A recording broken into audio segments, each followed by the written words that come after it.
السلام علیکم ویورز، آپ کو اکثر ایسے میسیجز آتے ہوں گے ان نون پرسنس کی طرف سے جن میں یہ لکھا گیا ہو کہ آپ کا A T M card block ہو گیا ہے اور اس کسی بھی موبائل نمبر پر آپ رابطہ کریں۔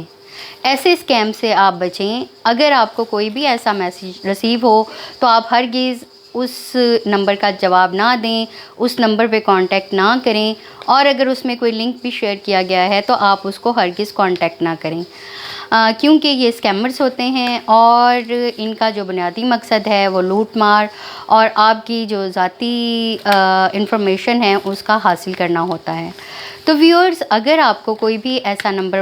ایسے نمبر سے میسیج موصول ہو جس میں یہ لکھا ہو کہ آپ کا A T M card block کر دیا گیا ہے اور اس بلاک کو کھلوانے کے لیے آپ اس نمبر پہ کانٹیکٹ کریں، تو آپ ایسا ہرگز نہ کریں، کیونکہ ایسا کرنا آپ کو خطرے میں مبتلا کر سکتا ہے۔